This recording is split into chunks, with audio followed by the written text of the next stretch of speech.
बिस्मिल्लाहिर्रहमानिर्रहीम। Dear students, खुश आमदीद मैक्रोइकोनॉमिक्स के लेक्चर नंबर 3 में वेलकम बैक। जैसा कि पहले की तरह कुछ देर हम पिछले लेक्चर पे बात करेंगे कि हमने क्या सीखा और उसके बाद आज का लेक्चर शुरू करेंगे। So we started to learn about the gross domestic product. GDP के बारे में हमने सीखा। जीडीपी जैसा कि हमने कहा डिस्कस किया, GDP measures both total income and total expenditure on the economy output of goods and services. And then we have discussed GDP जितनी भी इनकम होती है किसी इकानमी की वो उसके खर्चे अखराजात बन जाते हैं। So income is equal to expenditure, और इस चीज़ को हमने एक्सप्लेन किया, कॉन्सेप्ट को एक्सप्लेन किया कि why income is equal to expenditure with the concept of circular flow. तो हमने कहा कि एक इकानमी एक दायरे के इर्द गिर्द घूमती है। एक साइड पे हाउस होल्ड होते हैं, दूसरी साइड पे फर्म्स होती हैं। हाउस होल्ड अपनी सर्विसेज प्रोवाइड करते हैं फर्म्स को, फर्म्स उनकी सर्विसेज को यूज़ करके अशिया को प्रोड्यूस करते हैं और मार्केट में सप्लाई करते हैं। हाउस होल्ड उन चीज़ों को ख़रीदते हैं, एक्सपेंडिचर करते हैं, जो कि रेवेन्यू बनता है फर्म्स का। और जब फर्म्स के पास रेवेन्यू आता है, उस रेवेन्यू से वो लेबरर्स को हाउस होल्ड की जो सर्विसेज होती हैं उनको वेजेस पे करते हैं, जो कि हाउस होल्ड की इनकम बन जाती है। तो इकानमी जो है इसी सर्कल में रिवॉल्व करती रहती है, गैस की सर्कल के इर्द गिर्द घूमती रहती है। सो इस सर्कुलर फ्लो के ज़रिए हम ये कह सकते हैं कि इनकम जो है एक्सपेंडिचर के बराबर होती है। और दिस जीडीपी जो है is the market value of all final goods and services produced in the economy. उसके बाद हमने ये कहा कि जीडीपी के 4 कंपोनेंट्स, एक्सपेंडिचर साइड को हमने देखा। हमने ये कहा कि expenditure in the economy has 4 components, जिसमें हमने कहा 1 is the house hold consumptions, second is investment, third is government spending, और चौथा जो कंपोनेंट है that is net export. Consumption की जब हमने बात की, हमने ये कहा कि हाउस होल्ड की जो कंजम्पशन है वो 3 तरह की अशिया पे होती है और सर्विसेज पे। कुछ अशिया जो है ड्यूरेबल होती हैं, कुछ अशिया जो है नॉन ड्यूरेबल्स हैं। ड्यूरेबल कौन सी चीज़, जैसे कार है, एसीज, एयर कंडीशनर्स हैं, रेफ्रिजरेटर्स हैं, और जितने तरह के हाउस होल्ड अप्लायंसेस होते हैं उन पे जो अखराजात हैं वो ड्यूरेबल गुड्स हैं और उन पे अखराजात होते हैं। कुछ अशिया नॉन ड्यूरेबल्स होती हैं, उन पे भी हाउस होल्ड की एक्सपेंडिचर होती हैं। वो कौन कौन सी अशिया है, लाइक फूड एक्सपेंडिचर है, फूड पे जो खर्च करते हैं, क्लोथिंग पे जो खर्च करते हैं, ये नॉन ड्यूरेबल अशिया है जो कि जल्दी ख़त्म हो जाती है, शॉर्ट पीरियड के लिए लास्टिंग होती है, इस्तेमाल की जाती हैं, इतनी लॉन्ग लास्टिंग नहीं होती। तीसरी जो है सर्विसेज पे आप खर्च करते हैं, जैसे कि अगर आपने सपोज आपने कपड़े ड्राई क्लीन कराने हैं, यू हैव टू पे फॉर दैट। आपने ट्रैवलिंग करनी है, बाहर जाना है, उस पर आपको खर्च करना पड़ता है, right. So these are the things जिस पे अखराजात होते हैं। तो consumptions is one of the part of expenditure in the economy. Second is investment जैसा कि हमने कहा, one is the available stock of capital in the country, which is one of the factors of production, plus investment क्या, investment is spending on new capital। अगर आप दोनों को add कर लें तो that would become the investment in the economy। इसको हमने एक मिसाल के जरिए भी वाज़े किया था कि सपोज अगर 2001 में टोटल जो एक कैपिटल है इकोनॉमी में जो अवेलेबल है, सपोज इज $500 बिलियन, उसी साल 2001 में अगर $37 बिलियन की इन्वेस्टमेंट होती है तो 2002 का जो कैपिटल अवेलेबल होगा इकोनॉमी में दैट वुड बी $537 बिलियन। इसी तरह हमने यहाँ पे एक टर्म डिफ्रेंशिएट किया था between capital and flow.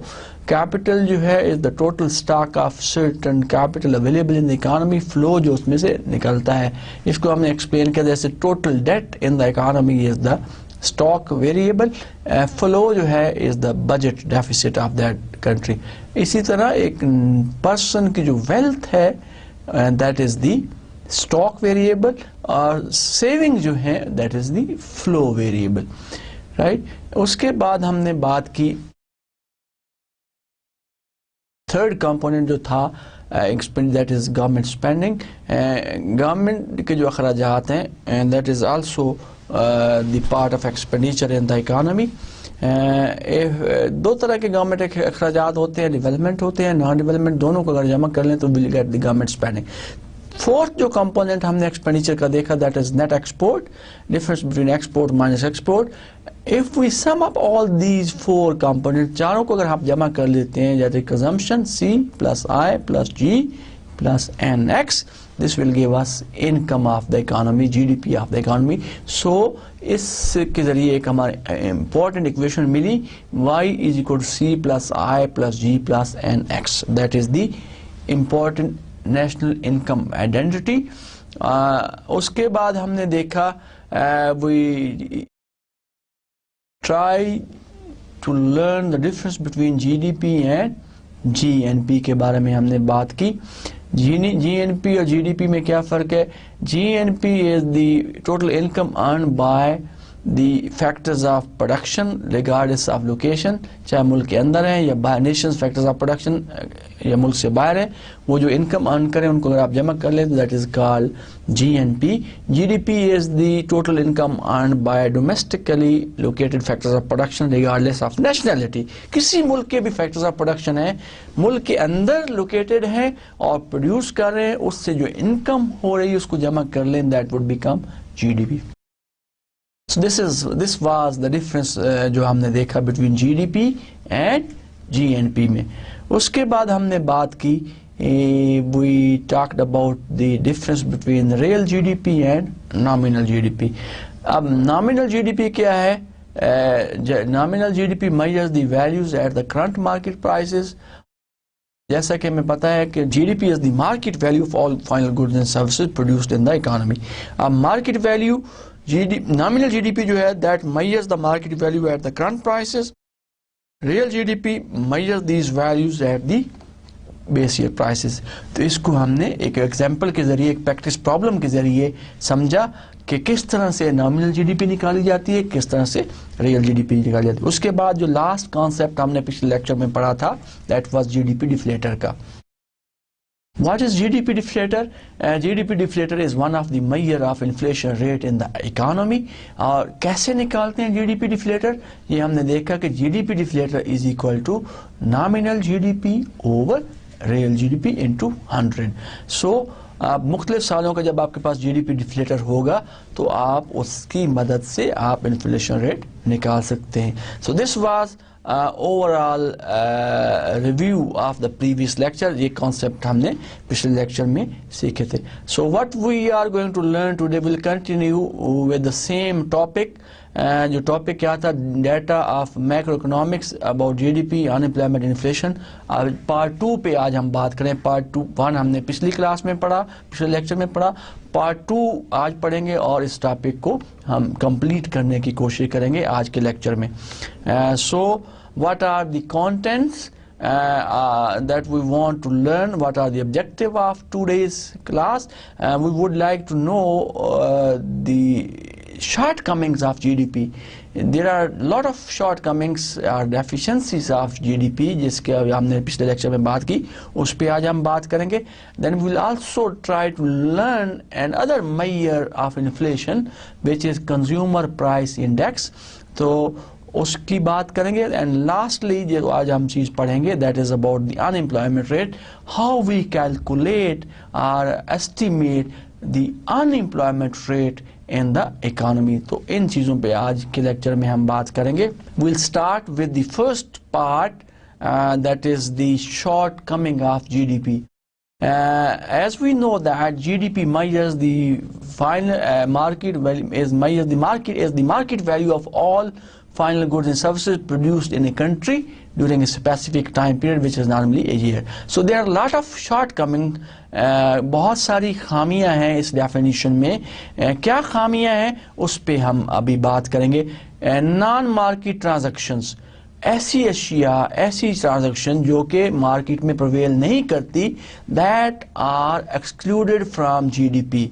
Some productive activities do not take place in the market. जैसे कि हम डेफिनेशन में आप देखें कि डेफिनेशन क्या है जीडीपी की, कि GDP is the market value of all goods and services produce. तो मार्केट, बहुत सारी ट्रांजैक्शन ऐसी हैं, बहुत सारी एक्टिविटी ऐसी हैं जो कि प्रोडक्टिव हैं, but those activities did not take place in the market, and as the GDP only measures the market value of output, so these activities do not show up in the GDP, are excluded from the GDP. Thus we can say that GDP underestimate a nation total output.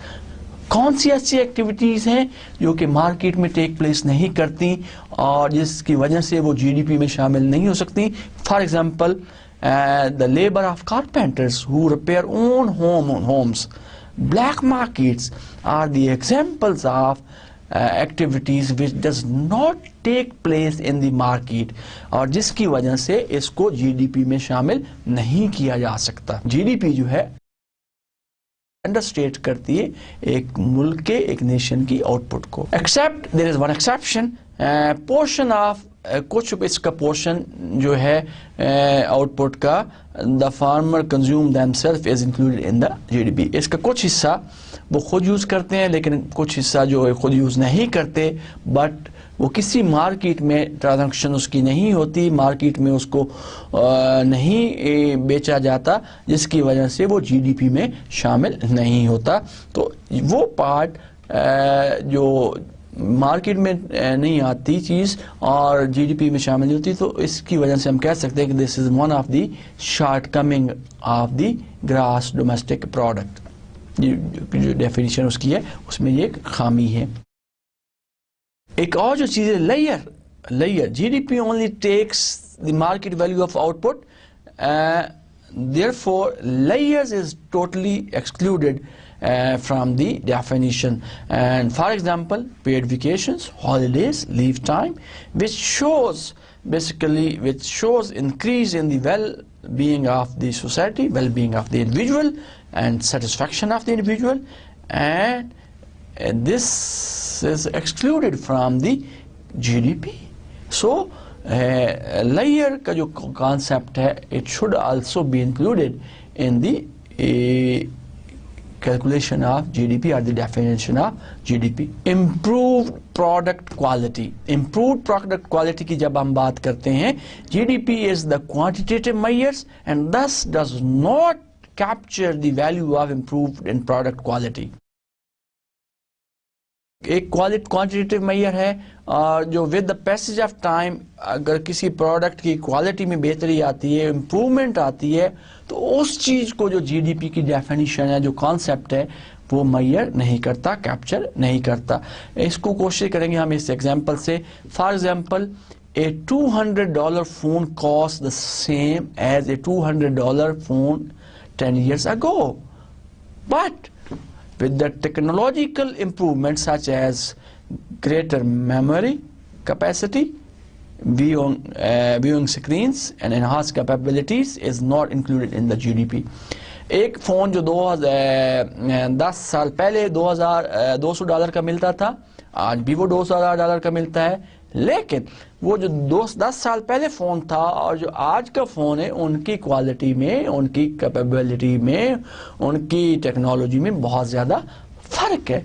GDP जो है, ये जो enhancement है technology में, जो additional जो qualities हैं उस प्रोडक्ट की, इस चीज़ को कैप्चर नहीं करती. This is also one of the shortcoming of GDP. We also know that the underground economy, that is known as the black market, बहुत सारी एक्टिविटीज़ जो हैं किसी इकानमी में, किसी मुल्क में ब्लैक मार्केट के ज़रिए होती हैं और वो जो चीज़ें हैं जीडीपी में शामिल नहीं की जाती। Embedded in the economy is flourishing and productive underground sector includes gamblers, smugglers, drug dealers and so many other activities which prevails in the black market, which does not take place in the regular market. So these activities, the income from these activities is not included in the GDP. So GDP understate the income of a nation while excluding these things from the GDP. However, most participants engage in perfectly legal activities but choose illegal not to report their income and therefore is not counted in the GDP. बहुत सारे लोग, बहुत सारे individual जो हैं मुआशरे में legal activities कर रहे होते हैं, लीगली परफॉर्म कर रहे होते हैं उसको, लेकिन वो अपनी इनकम को छुपाते हैं, रिपोर्ट नहीं करते ताकि वो टैक्स उस पर ना पड़े और जिसकी वजह से वो जो इनकम है जीडीपी में शामिल नहीं हो सकती। जो ब्लैक मार्केट है अंडरग्राउंड इकानमी है जिसमें बहुत सारी एक्टिविटीज़ चल रही होती हैं, लोग चीज़ों को प्रोड्यूस कर रहे होते हैं, लोग चीज़ों को बेच रहे होते हैं, बट उनका कहीं पे रिकॉर्ड अवेलेबल नहीं होता और ऐसी एक्टिविटीज़ को जीडीपी में शामिल नहीं किया जाता, जिसकी वजह से हम कह सकते हैं कि जीडीपी जो है अंडरस्टेट करती है किसी मुल्क की नेशन इनकम को और टोटल इनकम को। तो इन एक्टिविटीज़ से जो इनकम आती है, ब्लैक मार्केटिंग से जो एक्टिविटीज़ जो इनकम आती है, अंडरग्राउंड इकोनॉमी से एक्टिविटीज़ जो इनकम आती है, उसको भी जीडीपी में शामिल किया जाना। This is also one of the shortcoming of GDP. Most of these transactions would help to increase the country's GDP as they would increase the money flow and thus is a downfall. Examples, इसकी कोई एक example ले लेते हैं. For example, a woman who tutors a student in math is earning money legally. ठीक है, एक खातून है ट्यूशन पढ़ा रही है घर पे, एक लीगली तरीके से पैसा कमा रही है, but she does not report it into the government and therefore money involved in the transaction is not counted in GDP. On the other hand, a factory employ whose economic status is chartered has an income counted in GDP, right? So ये एक ऐसी activities है जो कि legal है, legal तरीके से की जा रही है, घर पे पढ़ाया जा रहा है, बट उसको कहीं रिपोर्ट नहीं किया जा रहा, जिसकी वजह से वो जो इनकम है जीडीपी में शामिल नहीं होती. That income is excluded from GDP, तो that must be reported somewhere and must be included in GDP. तो अगर ये चीज़, ये ऐसी इनकम, ऐसी एक्टिविटीज़ जो इनकम आ रही है, उसको अगर जीडीपी में शामिल किया जाए तो एक मुल्क की, एक कंट्री की जीडीपी में खास इजाफा हो सकता है, जिससे उस मुल्क की ग्रोथ में इजाफा हो सकता है, इकोनॉमिक ग्रोथ में इजाफा हो सकता है और लोगों की वेलफेयर बेहतर हो सकती है.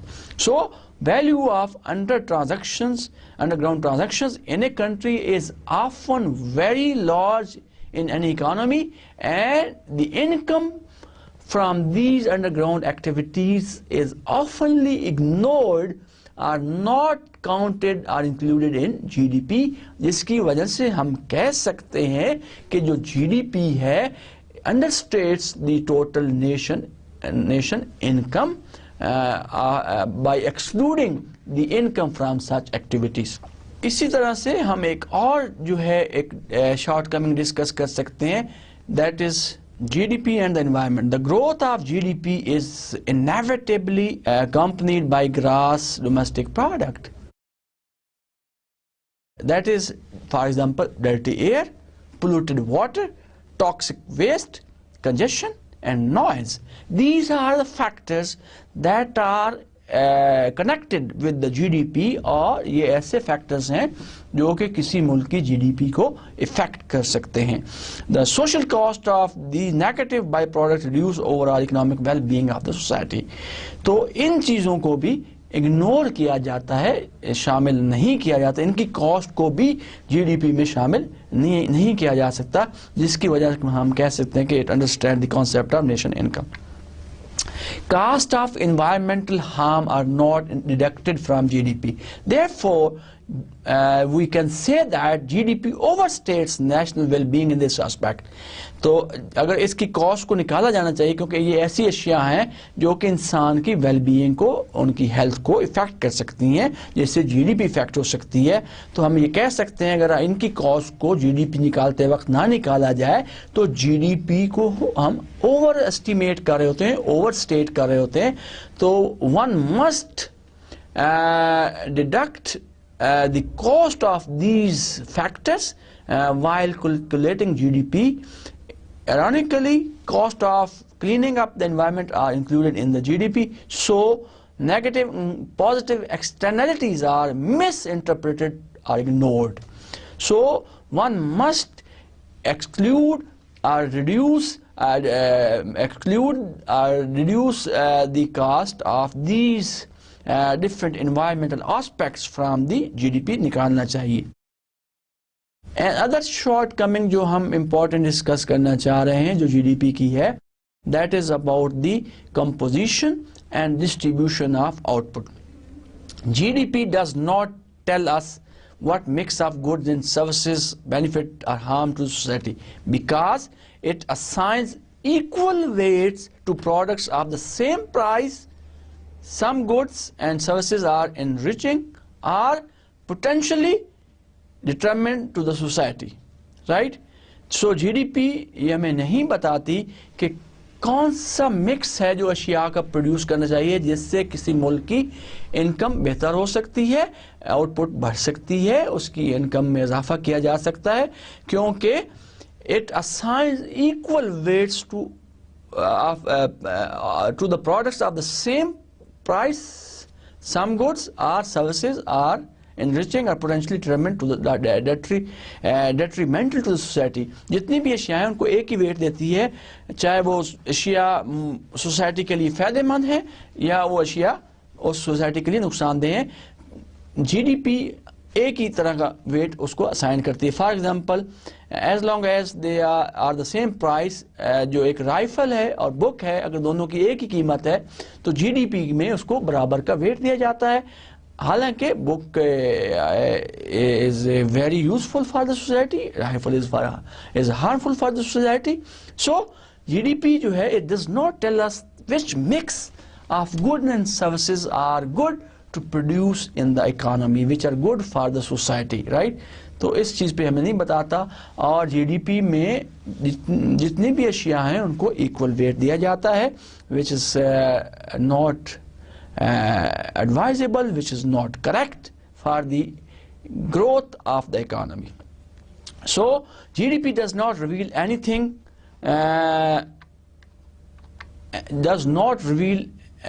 about how output is distributed among different sections of the society.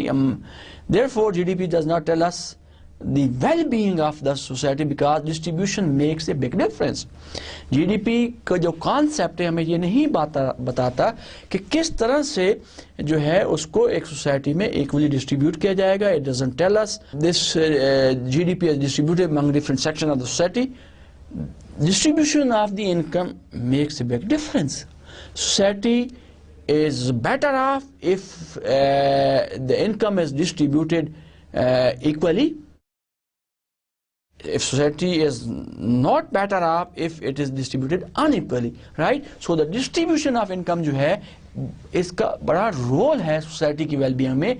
अगर जो इनकम है इक्वली डिस्ट्रीब्यूट हो रही है डिफरेंट सेक्शन ऑफ सोसाइटी में, तो इससे पॉवर्टी में कमी में वाक़या होती है और सोसाइटी की वेलबीइंग में, इंडिविजुअल की वेलबीइंग में इजाफा होता है. और अगर जो इनकम है इज़ नॉट इक्वली डिस्ट्रीब्यूटेड तो उससे वेलफेयर में कमी वाक़या होती है. So the distribution of income among this society is very very important and it has a very important role. लेकिन जीडीपी जो है इस एस्पेक्ट्स को नज़रअंदाज करती है और इस चीज़ का उसमें ख्याल नहीं रखा जाता कि किस तरह से जीडीपी को डिस्ट्रीब्यूट किया जाए among different section of the society. Per capita output. GDP itself does not tell us about the well-being of the people in the society. It is the GDP per capita that is very important. That tells us the, अभी तक जो हमने बात की, हमने ये कहा जो ग्रॉस डोमेस्टिक प्रोडक्ट है that measures the total nation income, लेकिन जीडीपी जो है वो हमें किसी सोसाइटी की, इंडिविजुअल्स की, लोगों की वेलफेयर के बारे में कुछ नहीं बताती. इनफैक्ट जो चीज़ हमें बताती है लोगों की वेलफेयर के बारे में, वेलबीइंग के बारे में, वो कॉन्सेप्ट है पर कैपिटा इनकम का. क्योंकि बहुत सारे ऐसे ममालिक हैं जिनकी जीडीपी ज़्यादा है बट उनकी पर कैपिटा इनकम लो है, तो वहाँ के लोगों का स्टैंडर्ड ऑफ लिविंग भी कंपैरेटिवली लो है as compare to those countries जहाँ पे उनकी जीडीपी पर कैपिटा ज़्यादा है. For example, China's GDP in 2004 was 1938 billion US dollar and Denmark GDP was $220 billion only. But the Denmark GDP per capita was $40,750, while China was $1,500 in 2004. So the living standard in Denmark are superior to those in China, since the average income for each person in Denmark is much higher than China. So if you look in this example, तो आप ये कह सकते हैं कि China की जो GDP थी 2004 में वो कई गुना ज़्यादा थी डेनमार्क की जीडीपी से, but if you look at the per capita income, वो डेनमार्क की कहीं ज़्यादा है जीडीपी पर कैपिटा से जो चाइना की है.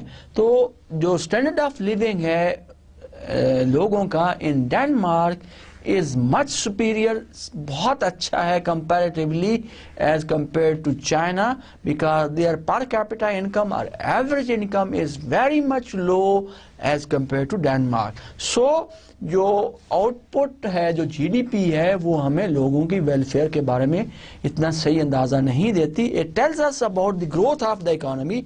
एक मुल्क की इकोनॉमी की ग्रोथ के बारे में तो बताती है कि इकोनॉमी ग्रो कर रही या नहीं कर रही, but it does not tell us the clear picture whether the welfare of the society, welfare of the individual is being improved or not. The actual concept is the per capita income, which tells us about the welfare of the society or well-being of the society. So अगर आप मुख्तलिफ कौमों का, मुख्तलिफ ममालिक में मुख्तलिफ लोगों का अगर आप उनका रहन सहन, उनका स्टैंडर्ड ऑफ लिविंग कंपेयर करना चाहते हैं, तो you need to look into the per capita income instead of GDP.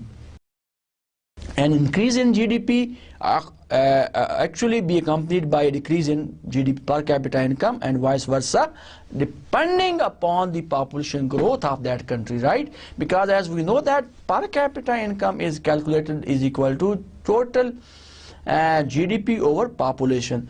तो अगर किसी मुल्क की पॉपुलेशन ग्रोथ बहुत ज़्यादा है और जीडीपी भी बढ़ रही है, लेकिन उसकी पर कैपिटा इनकम कम होगी as compare to the country where GDP is increasing and population is not increasing as much as comparatively to the other country. So population growth plays a very important and significant role in finding or determining or comparing the per capita income of different countries.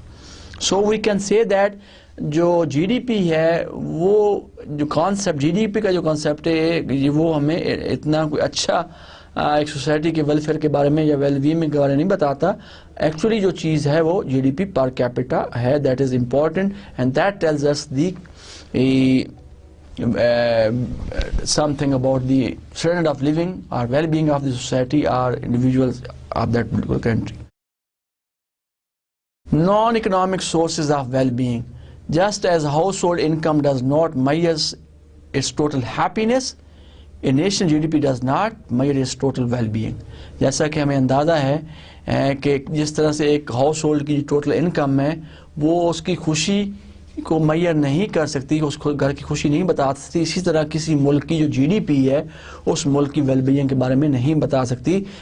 बहुत सारी अशिया, बहुत सारी activities ऐसी हैं और ऐसी हैं जो कि इंटर रिलेटेड हैं, जो कि सोसाइटीज़ को ज़्यादा बेटर ऑफ कर सकती हैं without necessarily raising GDP. For example, if there is a crime reduction in the country that can help in improving the standard of living of the society. Similarly, peaceful international relations, greater civility among the people, less drug and alcohol abuse, and so many other things. So such kind of activities में अगर कमी की जाए और ये भी society की welfare में इम्प्रूवमेंट ला सकती हैं। So GDP merely reflects the trade going on in the country in markets. तो मार्केट्स में जो ट्रेड हो रही होती है उसको भी जीडीपी हाईलाइट नहीं करती। So these are some of the activities which are non economic sources of wellbeing. They play very important role in the improvement of welfare of the society. लेकिन इनको जीडीपी मैयर करने के लिए जब मैयर करते हैं, जीडीपी निकालते हैं, तो इनको बीच में शामिल नहीं किया जाता। अगर आप क्राइम कम कर देते हैं, एनवायरमेंट, इंटरनेशनल रिलेशन आपके अच्छे हैं, कंट्री में पॉलिटिकल स्टेबिलिटी है, तो दीज थिंग्स मैटर्स और helps to improve the standard of living and wellbeing of the society in the country. But unfortunately जब आप जीडीपी निकालते हैं, किसी मुल्क की जीडीपी को मैयर किया जाता है, तो इन अशिया को, इन एक्टिविटीज़ को शामिल नहीं किया जाता। So these were some of the shortcomings of GDP, जो खूबी खामियां हैं, डेफिशिएंसीज आप कह सकते हैं, जो भी हमने डिस्कस की। जो प्रीवियस क्लास में, पिछली क्लास में हमने जीडीपी के बारे में पढ़ा था कि जीडीपी क्या चीज़ होती है, किस तरह से मैयर की जा सकती है। अभी हमने उसमें कुछ शॉर्टकमिंग की बात की। But in spite of all these shortcomings, GDP is an important concept, an important parameter to measure the growth of an economy, to measure the development of an economy. अगर किसी मुल्क में GDP बढ़ रही होती है तो हम ये कहते हैं कि उस मुल्क की उसमें ग्रोथ हो रही है और लोगों का रहन सहन बेहतर होता है, क्योंकि गवर्नमेंट जो है public sector program, public sector development पे ज़्यादा पैसा खर्च करती है, तो इकोनॉमी में, एक सोसाइटी में इम्प्रूवमेंट आती है। जीडीपी, अगर किसी सोसाइटी का, किसी इकोनॉमी का आपने अंदाज़ा करना है कि उसमें बेहतरी आ रही नहीं आ रही, तो जीडीपी को देखा जाता है। Always there is room for improvement. जो शॉर्टकमिंग जिनकी हमने बात की, इन पे इकोनॉमिस्ट गौर करते रहते हैं, उन पे रिसर्च होती रहती है, डिस्कशंस चलती रहती हैं लिटरेचर में कि कौन सी चीज़ों को जीडीपी में शामिल करना चाहिए, कौन सी चीज़ों को शामिल नहीं करना चाहिए। But GDP is an important concept and needs to be looked into the economy, and it is the reflection of the economy, और इकोनॉमी के बारे में बताता है। अगर आपने डिफरेंट कंट्रीज की इकोनॉमीज को कंपेयर करना है तो you need to look into the GDP of the different countries of different economies. पिछली क्लास में हमने एक इन्फ्लेशन का मेजर पढ़ा था, and we discuss that GDP deflator is one of the measure of inflation. आज जो है हम एक और मैयर की बात करेंगे, which is very common measure being used by different countries, and that is the consumer price index. So consumer price index is other measure for inflation, जो कि डिफरेंट मुल्कों में यूज़ किया जाता है इन्फ्लेशन को मैयर करने के लिए। It is published by the bureau of labour statistics. In case of Pakistan, federal bureau of statistics का जो इदारा है, it is the responsibility of that institution and that office. जो FBS जिसे हम कहते हैं, फेडरल ब्यूरो ऑफ स्टैटिस्टिक्स, उनका रिस्पॉन्सिबिलिटी है कि they estimate consumer price index and calculate inflation in the country, in the economy. Now, this CPI is used to track changes in typical household cost of living. इसका मकसद, इसको जो इस्तेमाल किया जाता है, देखा जाता है कि कॉस्ट ऑफ लिविंग जो है, एक टिपिकल हाउस होल्ड की कॉस्ट ऑफ लिविंग में क्या तब्दीली आ रही है। उस मकसद के लिए हम CPI यूज करते हैं और इन्फ्लेशन निकालते हैं. It also allow economists and allow us to compare dollars figures from different years. So you can also compare these figures with different years to come up how inflation is different from other previous years or from the other countries, right? So CPI, Consumer Price Index, is an important measure of inflation. How this Federal Bureau of Statistics in case of Pakistan and BLS, Bureau of Labor Statistics in case of United States, constructs the CPI किस तरह से निकालते हैं? And there are certain steps. Step one is that they survey consumers to determine consumptions of typical consumer basket of goods. तो लोगों का survey किया जाता है, कंज्यूमर का सर्वे किया जाता है और उस सर्वे के बाद डिटरमिन किया जाता है कि कंज्यूमर जो बास्केट ऑफ गुड जो नॉर्मली मोस्टली लोग कंज्यूम करते हैं, एक बास्केट ऑफ कमोडिटीज़, एक बास्केट ऑफ गुड्स, उस सर्वे के बाद डिटरमिन की जा सकती है कि ये अशिया हैं, 40-50 अशिया हैं जो कि रोज़मर्रा में लोगों में इस्तेमाल की जाती हैं और most of the people use these products, और जिसकी बेस पे जिनको यूज़ करके उस बास्केट को यूज़ करके हम CPI निकालते हैं और डिटरमिन कर सकते हैं कि उस मुल्क में प्राइसेस का रुझान किस तरफ है, प्राइसेस कम हो रही हैं या ज़्यादा हो रही हैं. दिस इज फर्स्ट स्टेप कि कंज्यूमर्स का सर्वे किया जाता है in order to determine composition of a typical consumer basket of goods. तो वो एक बास्केट ऑफ गुड्स यानी कि बास्केट ऑफ गुड्स से मुराद ये है कि उस list of goods which needs to be included in calculation of CPI. तो वो एक सर्वे क्वेश्चनेयर के ज़रिए, सर्वे के ज़रिए वो एक बास्केट ऑफ कमोडिटीज़ को डिटरमिन किया जाता है. First of all to calculate CPI. Then every month collect data on prices of all items in the basket and compute cost of basket. हर महीने जो है डाटा कलेक्ट किया जाता है on the prices of goods which are included in that basket. उस basket में जितनी अशिया हैं उनके बारे में हर महीने उनकी प्राइसेस के बारे में डाटा इकट्ठा किया जाता है और उस बास्केट की जो जितनी अशिया हैं उसकी कॉस्ट निकाली जाती है. उसकी कॉस्ट निकालने के बाद द थर्ड स्टेप क्या है, CPI in any month equal to cost of basket in that month over cost of basket in the base period, right? क्या किया, कौन से स्टेप्स हैं to calculate CPI? First of all आपने basket of commodities decide करनी है कि कितनी कमोडिटीज उस CPI के लिए आपको यूज करनी है. तो एक टिपिकल बास्केट आप डिटरमिन करते हैं कि these are 40 goods which are in this basket. तो वो एक सर्वे के जरिए आप डिटरमिन करते हैं. उसके बाद एवरी मंथ जो है हर महीने प्राइस ऑफ डाटा जो है about the prices of those goods in the baskets are collected and cost of basket जो है निकाली जाती है. अब CPI कैसे निकालेंगे? CPI is equal to cost of basket in that particular month, जिसके लिए आप इन्फ्लेशन निकाल रहे हैं, over cost of the basket in the base year, in the base month, into 100. This will give us the CPI or the inflation of that particular month. आपको एक practical example करके मैं समझाता हूँ कि किस तरह से CPI निकाला जाता है और बास्केट में क्या क्या चीज़ें शामिल हो सकती हैं, बास्केट क्या चीज़ होती है. Now suppose हम करते हैं कि the basket contains 20 pizzas and 10 computed compact decks. हम ये कहते हैं कि बास्केट जो है, जो बास्केट ऑफ गुड्स जो आपने डिटरमिन की is about 20 pizzas and 10 compact decks. Now we have given information about the prices of pizzas in different years and the price of CDs in different years. Now for each year we have been asked to calculate the cost of basket, the CPI using 2000 as a base year and then inflation rate from the preceding years. तो this is the information.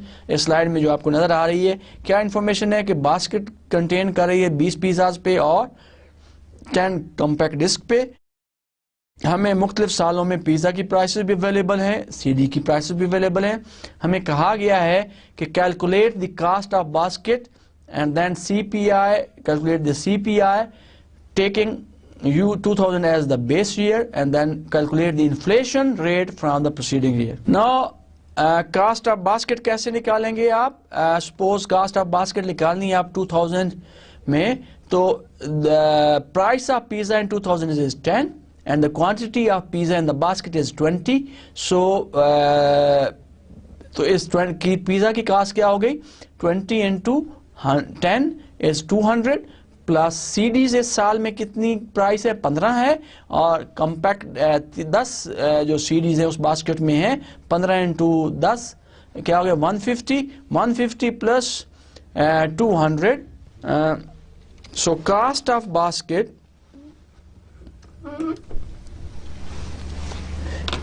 Basket in 2000 can be calculated as, आप जो 2000 की जो price है which is $10 of pizza, उसकी quantity कितनी है? 20, 10 into 20 200 हो गया। इसी तरह सीडी की कास्ट क्या है? 15, प्राइस क्या है? 15, और उसकी कास्ट कैसे निकालेंगे? 15 into 10 150, तो 200 जमा 150 is the cost of basket in 2000, जो कि आप यहां से देख सकते हैं 350 is the cost of basket in 2000। इसी तरह 2001 में जो कास्ट ऑफ बास्केट है 370 है, 2002 में जो कास्ट ऑफ बास्केट है 400 है, 2003 में जो कास्ट ऑफ बास्केट है वो 410 है। तो कास्ट ऑफ बास्केट हमने किस तरह निकाली? जैसे कि आपको मैंने बताया, सबसे पहले देखें कि उस बास्केट में कितनी अशिया हैं। इस बास्केट में, जैसे इस एग्जांपल में इस बास्केट में दो चीज़ें हैं, पिज़्ज़ा है और सीडी है। अब दोनों की प्राइसेस देखनी है आपने। पिज़्ज़ा की प्राइस क्या है? 10 है और 2000 में, और सीडी की प्राइस क्या है? 15 है 2000 में। तो कास्ट ऑफ बास्केट इन 2000 क्या होगी? 220 into 10 plus 15 into 10. So 200 plus 150, 350 is the cost of basket in 2000, in the year 2000. इसी तरह 2001, 2 और 3 में आप निकाल सकते हैं। अब CPI का मैंने आपको फार्मूला बताया। CPI कैसे निकालते हैं? CPI is equal to cost of basket in that particular year over cost of basket of the base period into 100. CPI of the first year is 100 because 350 over 350, because 2000 is the base year, so 350 over 350 into 100 is 100. And next year का CPI क्या होगा? 370 over the base year cost of basket क्या है? 350 into 100 is 105.7. 2002 की cast CPI क्या होगा? 400 divided by 350 into 100 is 114.3. 2003 का CPI क्या होगा?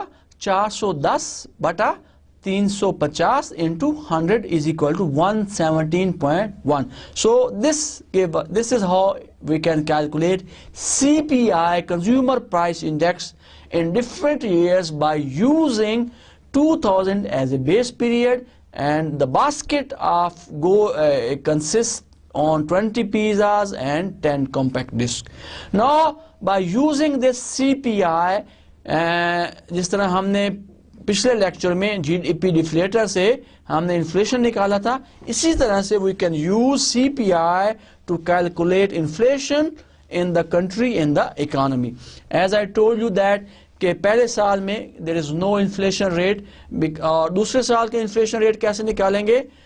CPI of that particular year minus CPI of previous years over CPI of the previous year into 100. So 105.7 minus 100 over 100 into 100.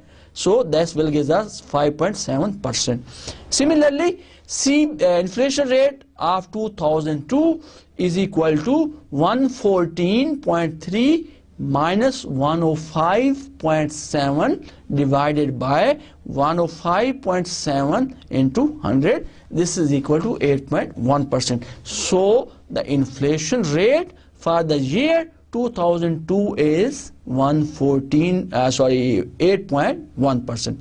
Similarly, you can calculate inflation rate for 2003 is equal to 117 CPI of the current period minus CPI of the previous period, which is 114.3 over 114.3 into 100.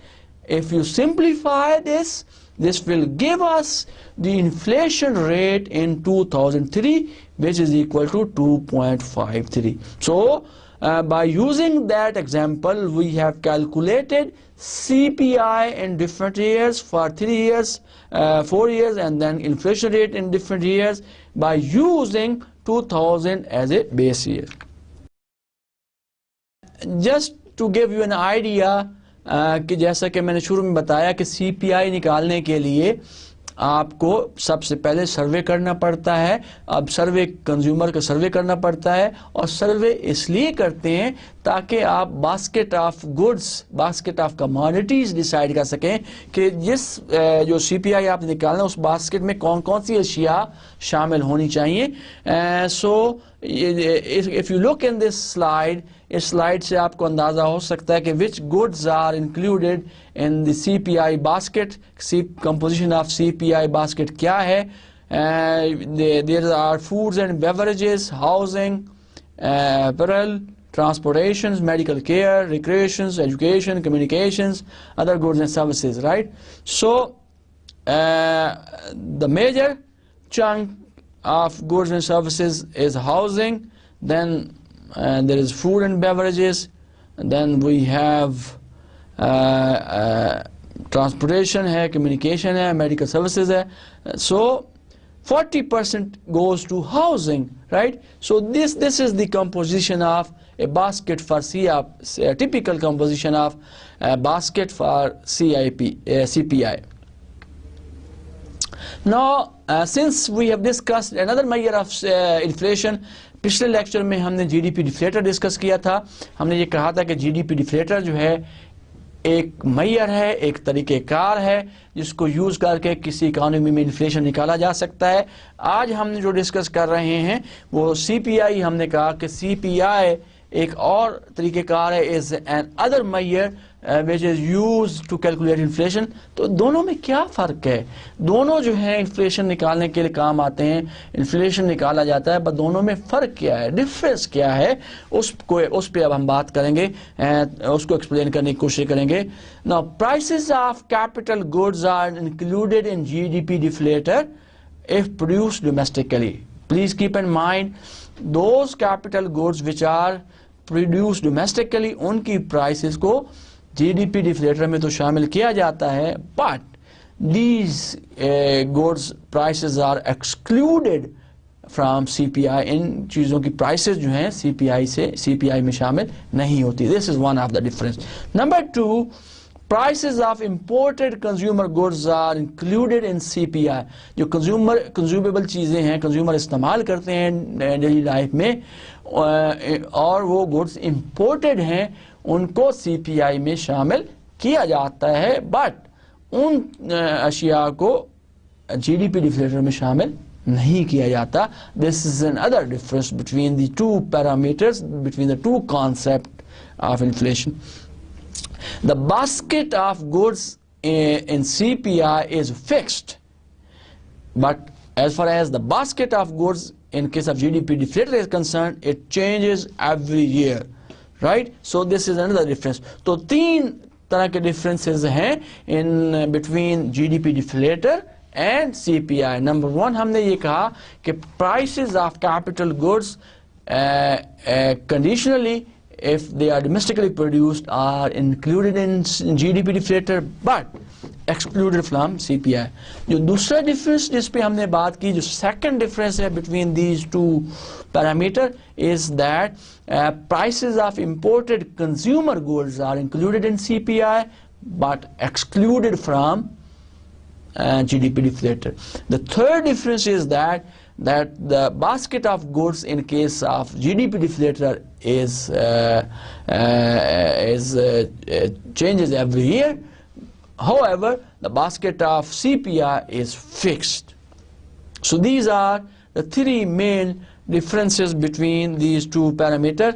Just look at, just to give you an idea, इस graph में अगर देखें जिसमें हमने GDP deflator को भी draw किया है और कंज्यूमर प्राइस इंडेक्स को भी ड्रा किया है। याद रखें इकोनॉमिक्स में जब आप ग्राफ बनाते हैं हमारे पास दो एक्सेस होते हैं मोस्ट ऑफ द टाइम, दो से ज़्यादा भी हो सकते हैं कि मोस्टली जो ग्राफ हम ड्रॉ करते हैं उसके लिए दो एक्सेस होते हैं।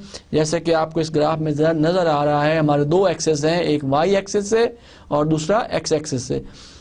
वाई एक्सेस में हम परसेंटेज चेंज मेजर कर रहे हैं in both of the parameter GDP deflator में भी और सीपीआई में, but in case on x axis we are measuring years, different years. So ये जो ग्राफ आपको नजर आ रहा है, ब्लू लाइन जो है is for consumer price index and red जो लाइन है दैट इज जीडीपी डिफ्लेटर। तो if you can see that there is lot of fluctuations in both of the measures of inflation. मुख्तलिफ सालों में कभी आप देखते हैं कि जी इनमें कमी वाक़ होती है, कभी इनमें इजाफा वाक़ होता है, but in most of the cases both, अगर आप नोट करें both of the cases, most of the cases, दोनों जो पैरामीटर हैं moves in the same direction। अगर एक में कमी वाक़ हो रही है तो दूसरे में भी कमी वाक़ होती है, एक में इजाफा होता है तो दूसरे में भी इजाफा होता है। This is just an idea कि किस तरह से आप फ्लक्चुएशंस को एक्सप्लेन कर सकते हैं, देख सकते हैं मुख्तलिफ सालों में कि over the years GDP deflator में क्या सूरत हाल रही, इसी तरह सीपीआई में क्या सूरत हाल रही। तो you can explain with the help of A diagram also. Now we will come up with the last part of the today's class. Categories, we'll talk about the unemployment rate, how unemployment rate is calculated in an economy, and before calculating an unemployment rate कैसे निकाला जाता है उससे पहले हमें कुछ terminologies, कुछ ऐसी जो टर्म्स हैं जिसको एक्सप्लेन करना पड़ेगा, और कैटेगरीज ऑफ पॉपुलेशन की बात करेंगे। पॉपुलेशन को कितनी कैटेगरीज में डिवाइड किया जाता है उस पर पहले रोशनी डालेंगे, उसको देखेंगे, उसके बाद हम अनएम्प्लॉयमेंट रेट की बात करेंगे। तो कैटेगरीज ऑफ पॉपुलेशन को जो है डिस्कस करते हैं। सबसे इंपॉर्टेंट कैटेगरी जो पॉपुलेशन में होती है एम्प्लॉयड लेबर फोर्स होती है। People who are working at a paid job are known as the employed workers और employed labour force. And there is another category of population which is unemployed, not employed but looking for job. They are in the labor force and they are looking for job. They need a job but they are unemployed. So that is the unemployed category of a population.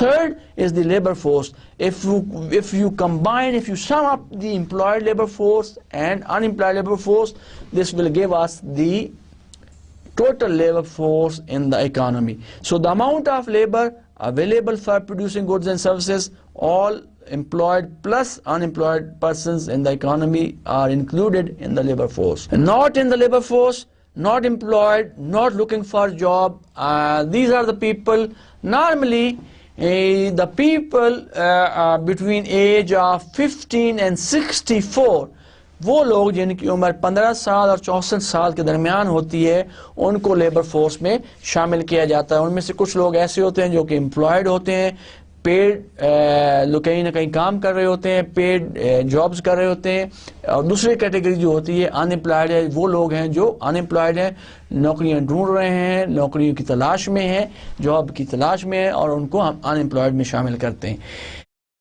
तीसरी category जो होती है not in labour force. Not in labour force क्या है?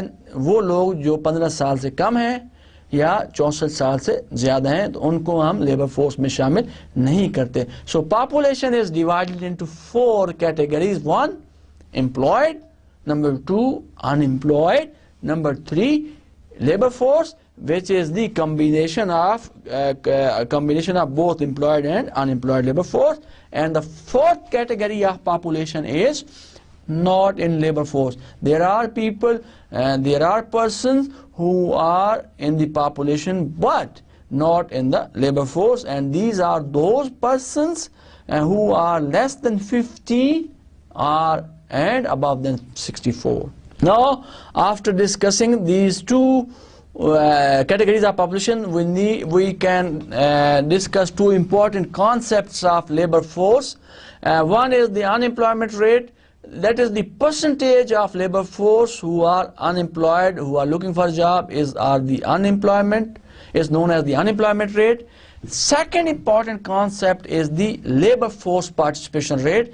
That is the fraction of the population that participates in the labor force, right? So these are very two important concepts of the labor force. I can explain you all these concepts with the help of a numerical example. If you look in this slide, जो कि आपको सामने नजर आ रही है, and there is information data given about US adult population by group. April 2002, number of employed person in US is 134 million, number of unemployed is 8.6 million, adult population क्या है is the 213 million. Using this information, we are asked to calculate the labor force in the economy, the number of people who are not in the labor force, and the labor force participation rate, and the unemployment rate. So we are asked to calculate these four things from the above information.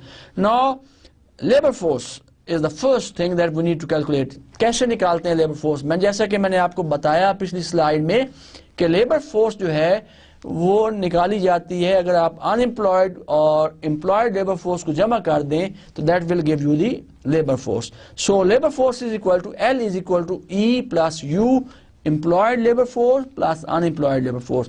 अगर आप इस table में देखें, employed labor force is 134 million, unemployed labor force is 8.6 million.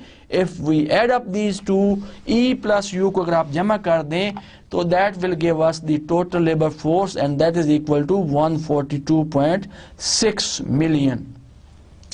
And not in labor force कैसे निकाल सकते हैं? If you subtract the total labor force from population, that will give us the not in labor force. So not in labor force is equal to total population minus labor force. Total population कितनी है इस table में देखें, 213.5 million minus total labor force is 142.6 million. So the people who are not in labor force in this information is equal to 70.9 million. Unemployment rate, जैसा कि मैंने बताया unemployment rate कैसे निकालते हैं? Unemployment rate is equal to total people who are unemployed, total person who are unemployed over total labor force. So the total, if you divide U over L, so this will give us the unemployment rate. Unemployment rate is equal to U over L. U is the number of unemployed persons, L is the total labor force. Now unemployed persons in this example is 8.6 million over total labor force is 142.6 million. So 8.6 over 142.6 is equal to 0.06, and if we convert this into percentage, तो 100 से अगर आप ज़रब दे दें 0.06 को, तो we will get 6% unemployment rate in the US economy from the above example in 2002. Then चौथी जो चीज़ हमें निकालने के लिए कहा गया है, that is the labor force participation rate. और वो मैंने बताया कि labor force participation rate निकालने के लिए कैसे निकालते हैं? If you divide the total labor force by the population in the country, that will give you the labor force participation rate. The total labor force in the above table is 142.6 million and the total population is 213.5. So total labor force 142.6 divided by total population 213.5 is equal to 0.668. Our percentage 68% is the labor force participation rate. You can say that कि total population में से 68% लोग ऐसे हैं जो कि labor force में हैं, काम कर सकते हैं, उनमें से कुछ लोग unemployed होंगे, कुछ employed होंगे, but they are in a position, they are in a state कि वो लोग काम करने की position में हैं, eligible हैं, काम कर सकते हैं. So that is the labor force participation rate. तो चार चीजें हमने पिछली एग्जांपल से निकाली. employed labor force हमने कैसे निकाली? labor force L is equal to E plus U. E is the employed labor force, U is the unemployed labor force. तो unemployed और employed को जमा कर दें तो that will give you the total labor force. दूसरी चीज not in labor force कैसे निकाली? कि अगर total population में से if you subtract the labor force you will get the not in labor force. Unemployment rate कैसे निकाला? If you divide U over L, unemployed persons divided by labor force, you will get the unemployment rate. Labor force participation rate हमने कैसे निकाला? If you divide the labor force, total labor force in the country, divided by total population, you will get the labor force participation rate.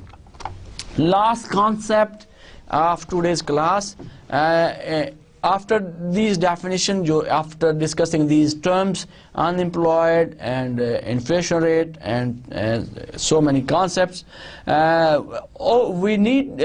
can discuss the Okun's law.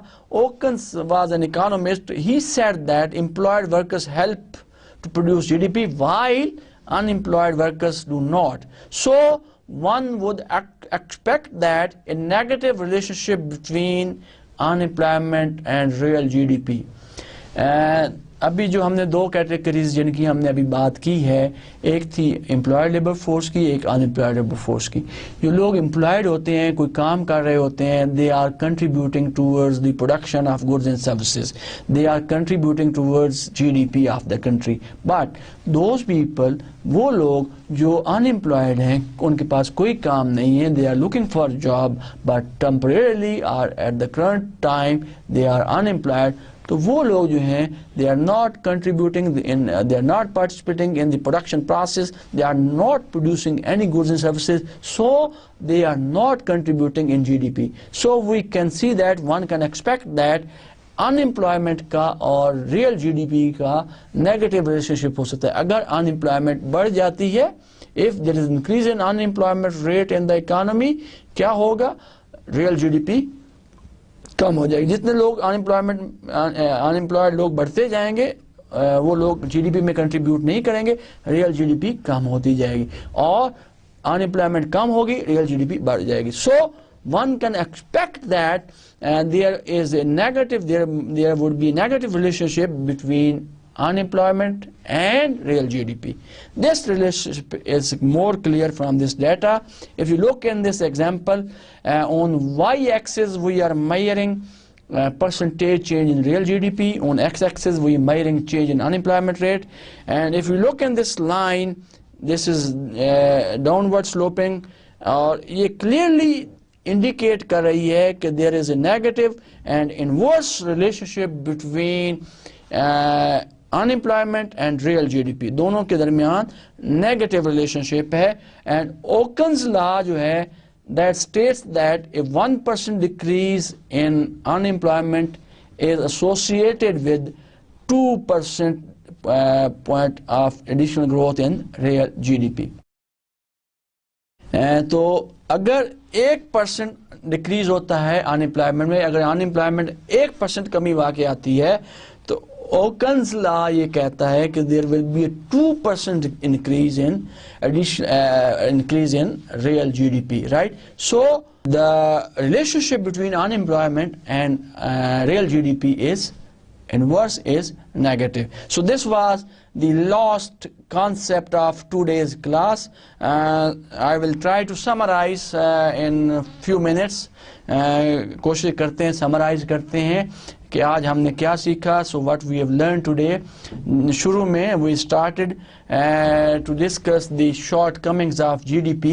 कुछ हमने shortcomings की बात की, कुछ ऐसी अशिया जो कि जिनकी कोई मार्केट वैल्यू नहीं होती, हमने ये कहा जिनकी मार्केट वैल्यू नहीं होती, but they are participating, they are improving the welfare of the society, लोगों की सेटिस्फेक्शन में इजाफा हो रहा था उन चीज़ों की वजह से, लेकिन उनकी कोई मार्केट वैल्यू नहीं होती, उनको जीडीपी में शामिल नहीं किया जाता. तो इस तरह से एक नेशन की इनकम को अंडर एस्टिमेट किया जाता है, अंडर स्टेट किया जाता है वाइल कैलकुलेटिंग जीडीपी. इसी तरह हमने ये कहा कुछ ऐसी अशिया हैं जिनको नज़रअंदाज किया जाता है, उनको नहीं देखा जाता जब जीडीपी निकाली जा रही होती है. लाइक हमने एनवायरनमेंट और जीडीपी को रिलेट किया कि एनवायरमेंटल एस्पेक्ट्स, एनवायरनमेंट चीज़ें ऐसी होती हैं जो कि लोगों की हेल्थ और वेल बीइंग को इफेक्ट कर रही होती हैं, एनवायरमेंटल फैक्टर्स जो होते हैं, बट उनको कंसीडर नहीं किया जाता जब जीडीपी को निकाल दिया जाता है. तो इसी तरह हमने ये देखा कि डिस्ट्रीब्यूशन जो है जीडीपी की, दैट इज़ इम्पॉर्टेंट थिंग, लेकिन उस जीडीपी निकालते वक्त या मेजर करते वक्त कोई डिस्ट्रीब्यूशन ऑफ जीडीपी भी कोई बात नहीं की जाती, उसको नज़रअंदाज किया जाता है। हालांकि the distribution of जो wealth है, distribution of income है, is important, also very important, or it also plays a significant role in reduction or in controlling the poverty in the country. अगर जो income है equally distribute हो रही है, fairly distribute हो रही है among different sections of the society, तो welfare में इजाफा होता है। अगर distribution unequal हो रही होती है, सही distribute नहीं हो रही है income, तो उसमें इजाफा नहीं होता। So this is how the distribution of income is important. तो this was, ये एक और shortcoming थी जिसकी हमने बात की।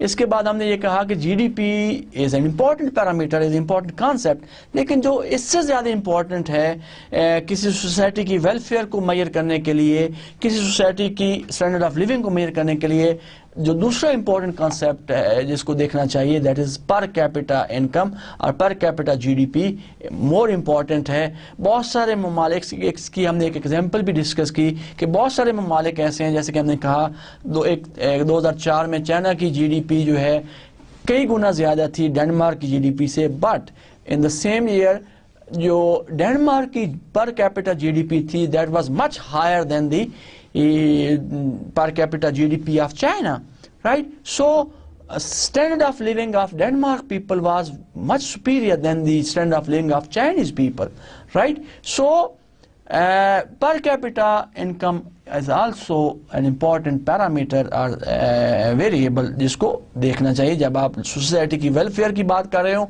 वेलबीइंग की बात कर रहे हो। तो ये हम शॉर्टकमिंग हमने कुछ डिस्कस की आज, लेकिन in spite of all the shortcoming हमने कंक्लूड ये किया था कि जीडीपी जो है is an important parameter, important concept.